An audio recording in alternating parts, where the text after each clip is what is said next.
Byron Leftwhich is reportedly interested in joining the Steelers coaching staff. Going to break down that rumor in just a second here on Steelers Talk. And then also, I got 8 more takeaways to share with you guys after going over the film from this week's victory over the Baltimore Ravens. Before we get into today's action, go down into the comments section and get the ball rolling here and answer today's question. What is your one-word reaction to the win yesterday versus the Ravens? I'll start things off here by giving you guys my one word, which is resilience. That's right. I mean, you're losing that game 10-3 in the fourth quarter. Your offense isn't moving the football. It's looking bleak, and then all of a sudden, block punt. Right, you got the interception in the end zone. You got that drive from Kenny Pickett, the touchdown pass to George Pickens.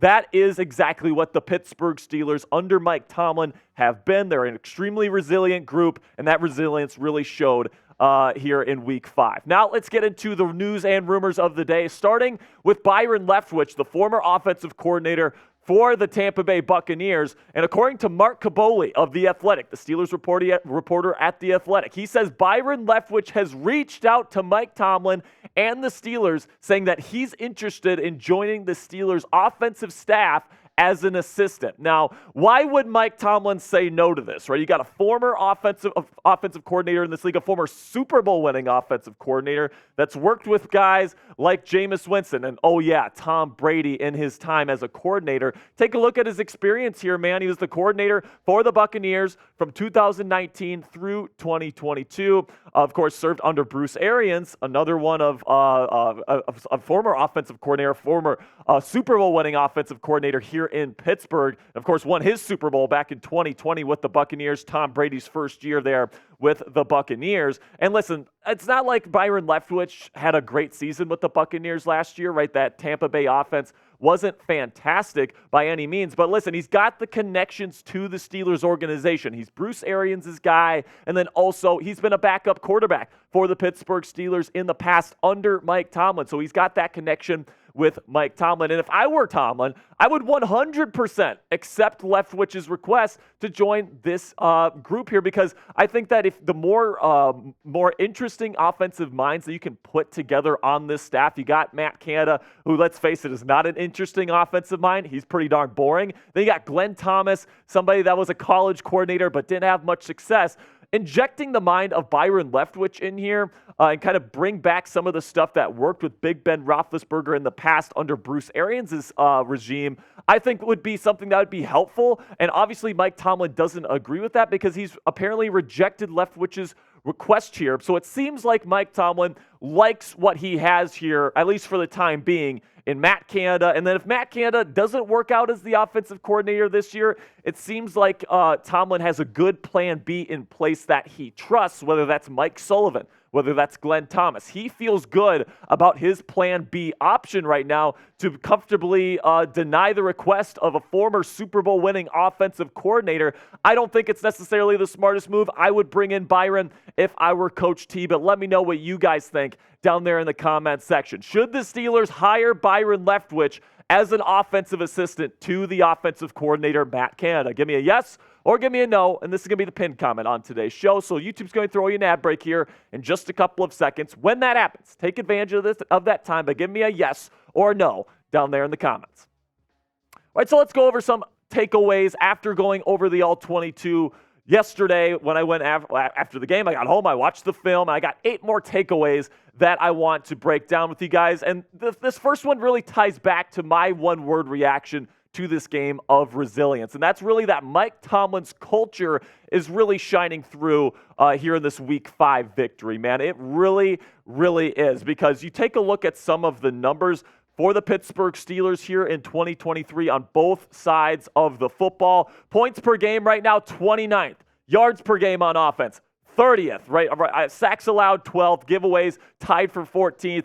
Dead last in red zone percentage, touchdown percentage, and then you got third down percentage at 24th right now. Matt Canada's offense is absolutely abysmal. And then you look at the defensive numbers, and listen, they're better than the offensive numbers, but they're definitely not where we were expecting them to be going into the season. My expectation for this defense is that it would be a bona fide top 5 unit, one of the best defenses Mike Tomlin has ever had. That has not been the case, and you can really see that with that yards per game number right there. 30th in the National Football League, giving up 389.4 yards per game. That is absolutely abysmal. Now, what is keeping this team afloat is the sack number, tied for 3rd in the league, and then also the takeaways, tied for 2nd with 11 takeaways as well. So all that is pretty decent, but it's definitely not the top 5 numbers that we were expecting coming into the season. So how is this team 3-2, despite the fact that these numbers have not exactly gone the Pittsburgh Steelers' way? It's plain and simply, it is because of the Mike Tomlin effect here with the Pittsburgh Steelers. It is because Mike Tomlin promotes this resilient culture of winning that gets this team in a position to win football games, even when the offense isn't playing particularly well, even when the defense hasn't been stellar to start this season. Mike Tomlin's culture of winning has permeated throughout this locker room, and every time the game has been close this year, 3 close games this year, all 3 have been victories for the Pittsburgh Steelers. The next takeaway after this game is that you got to start Joey Porter Jr., man. The rookie corner out of Penn State, especially in press coverage, has been extremely, extremely impressive to this point in the season. Right now, he's got 6 tackles, got his first official interception in the black and gold this past Sunday, and it came at a huge, crucial moment in the game, right, with the Baltimore Ravens after that Gunnar Olszewski fumble. Joey Porter Jr. picks up this team, but I think the big question here is not that if Joey Porter Jr. should get more playing time. He absolutely should, but who should get less playing time here on this depth chart, right? Because you got Patrick Peterson, who kind of got benched a little bit for Joey Porter Jr.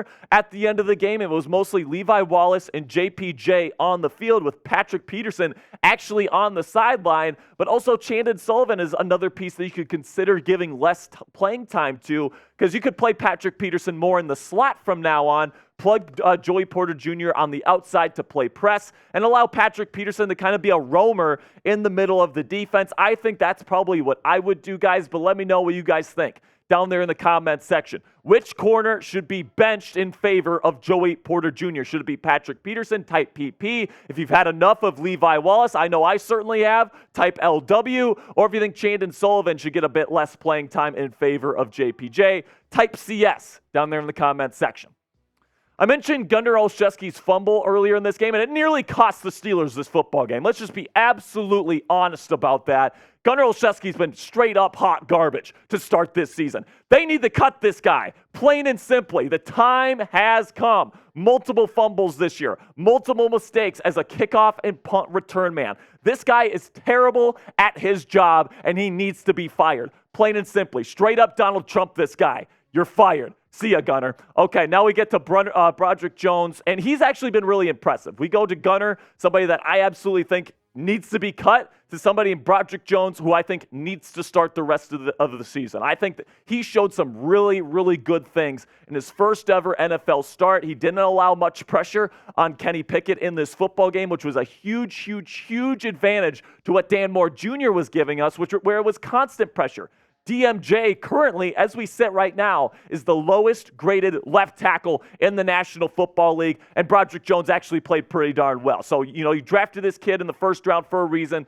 Even when Dan Moore Jr. comes back, use him as the backup. Broderick Jones is now the starting left tackle for the Pittsburgh Steelers moving forward. Now, coming up, I still got 4 more takeaways from this week's win over the Baltimore Ravens, those dreaded Ratbirds. But before I get into these final takeaways, go ahead and check out today's sponsor, BetUS. Go to chatsports.com/bet and use promo code Steelers125 to get a 125% deposit bonus today on deposits of $100 to $600. So here's what's going to happen. If you put in a deposit on the BetUS website between $100 to $600, they're going to match that 125% for you to use on your bets. So, for example, you put in $100, the bare minimum there. They're going to give you $125 additional dollars to use on your bets, a $225 value for just a $100 investment. If you love sports betting, you're not going to get a better deal than that right now. So go to chatsports.com/bet and use promo code Steelers125 to take advantage of that deposit bonus today. All right, so now let's get into the rest of these takeaways here. And then the 5th takeaway I have, get George Pickens and Jaylen Warren the football more. These are your two dynamic playmakers on this offense right now. With respect to everybody else on this offense, I think the Steelers have some pretty decent skill position players, but plain and simply, George Pickens is on a whole nother universe, man. The reason why, you could argue the reason why the Steelers won 2 out of those 3 victories this season was because George Pickens against Cleveland had that massive touchdown, over 70 yards to the house on a slant. And then this game where he beats one of the best press man corners in football on a cover 0 look in Marlon Humphrey. And then, of course, Kenny Pickett puts a dot on him. But George Pickens is a superstar wide receiver, all right? Any competent offensive coordinator is going to get this guy the ball as many times as humanly possible. Yes, he's going to get double teams with Deontay Johnson out of the lineup. You got to find ways to get the ball in GP's hands. When that happens, good things tend to happen. And let's talk about Jaylen Warren right now as well, because he's the other guy where every time he's touching the football, it seems like good things are happening. With respect to Najee Harris, and I still am quite a believer in Najee Harris, if I'm being honest. But if we look at the production from Jaylen Warren as a ball carrier, as a receiver this year as well, I mean, he hurdled a guy yesterday, for Christ's sakes, man. This guy is an electric type of player, and I think that's got to be way more of a 50-50 committee here between Najee Harris and Jaylen Warren moving forward, because Warren, plain simply, has earned it with his play on the field so far this season. Now let's talk a little bit about Kenny Pickett. And listen, I think that this was a consummate Kenny Pickett performance here that we saw a lot from him last year, right? The offense struggles to move the football. They struggle to score points in the red zone. Of course, the team only had 3 points in the fourth quarter at one point. But when you needed Kenny Pickett to show up in the clutch moment, Kenny showed up. He was Knuff in the end there on that final drive. Multiple clutch third down receptions. And, of course, the audible there against cover 0. Identifying cover 0, all-out blitz, and then saying, hey, GP, go out on a streak. I am going to get you this football, and you're going to win. And then he puts it right on a dot. So that's kudos to Kenny Pickett for that great final drive.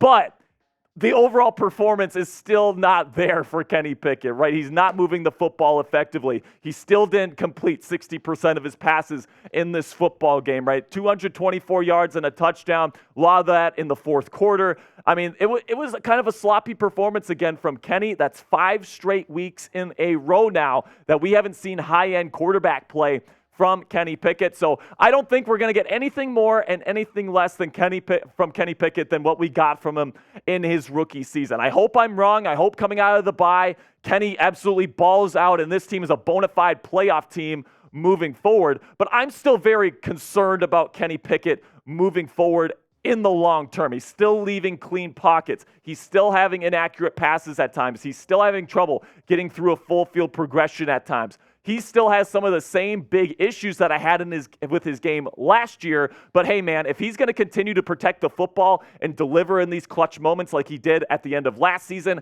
and again last week versus the Ravens, I'm going to take that every single time because the Steelers win football games. All right, now we got 2 final ones here. I still think the Steelers should fire Matt Canada. I know they're not going to do it because they just won a football game against the arch rivals, right? But again, if we can take a look at those offensive stats through the first 5 weeks of the season, this isn't good enough, people. It's just not. 30th in yards per game, 29th in points per game. And look at that red zone percentage, man. You can really tell how well coached an offense is based on their third down percentage and their red zone percentage. And right now the Steelers are dead last in red zone percentage, and they're in the bottom third in the league in red zone percentage. That should tell you everything you need to know about Matt Canada. He's not working. It still wasn't working this past Sunday. And if the Steelers had any sense, they would still fire this clown heading into the bye week. They're not going to do it, but that's just my opinion. Then my final takeaway here is that I am still far from confident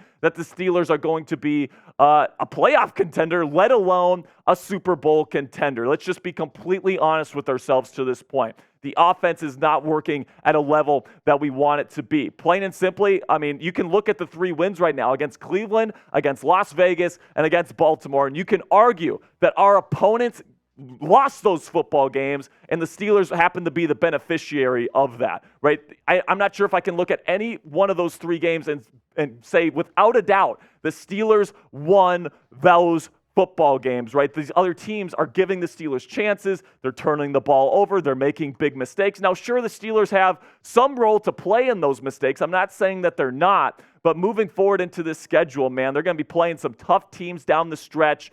This division is looking like it's going to be very competitive to the end. I'm still optimistic, I guess you can call it, in the Pittsburgh Steelers. I still think this defense is really talented. I still think that Kenny Pickett has what it takes to be a game manager type quarterback and win football games here. But am I 100% confident that the Steelers are really earning that first place position in the AFC North right now? No, I'm not, and I am still very shaky on how I feel about this team heading into the rest of this season. Now, be honest with me down in the comments section. What is your confidence level that the Steelers will make the playoffs here in 2023? Put it on a scale of 0 to 100 for me down in the comments section. And personally, my answer is I'm at about a 40.